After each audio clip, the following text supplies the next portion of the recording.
Use होती हैं, इस्तेमाल होती हैं, रिस्पॉन्सिबल होती हैं, वो ध्वनि तरंगें ही होती हैं।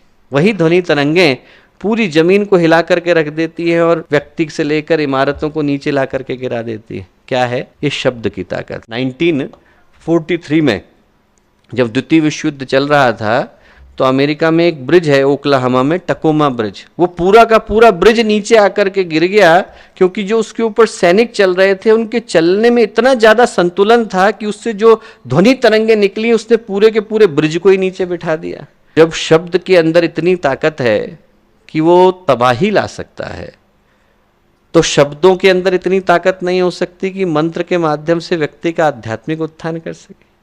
वही शब्द जो तबाही लाने के लिए जिम्मेवार हो सकते हैं, वही शब्द यदि विशेष क्रम में उच्चारित किए जाएं तो जो दिव्य भाव के साथ अवतरित हुए मंत्र है वो आदमी का आध्यात्मिक उत्थान कैसे नहीं कर सकते। मंत्रों का गठन ही इस आधार पर हुआ है कि यदि शब्दों को एक विशेष क्रम में उच्चारित किया जाए, एक विशेष क्रम में बोला जाए, तो जो लहरें निकलती हैं, जो तरंगे निकलती हैं, वो जाकर के ग्रंथियों और कोशों से टकराती हैं और एक ऊर्जा को जन्म देती हैं।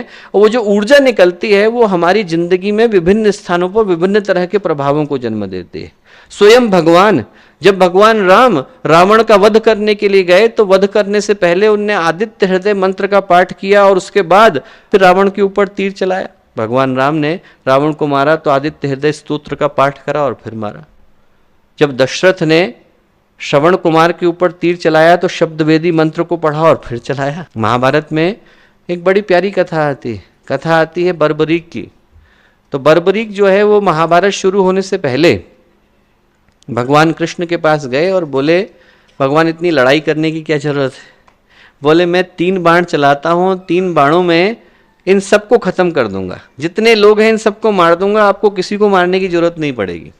भगवान कृष्ण बोले भाई कैसे? बोले मुझको माँ भवानी का वरदान मिला हुआ है, माँ भगवानी ने मुझे वरदान दिया है और वरदान के साथ उन्होंने 3 बाण दिए हैं। बोले यदि मैं मंत्र बोलूं और पहला बाण चलाऊं तो जितने लोग मरने वाले हैं, जिन जिन का आप नाम बोलेंगे उनके माथे पर बिंदी बन जाएगी। और बोले मैं अगला मंत्र बोलूंगा और अगला बाण चलाऊंगा तो जाकर के बाण वहीं लगेगा जहां जहां पर बिंदी है, सब खत्म हो जाएंगे। भगवान कृष्ण ने कहा कि चला करके देखा और भगवान कृष्ण ने कहा कि एक काम करो, ये जो पेड़ है बरगद का पेड़ है, बोले इसमें से जितने सूखे सूखे पत्ते हैं इनको एक बार में गिरा के दिखाओ।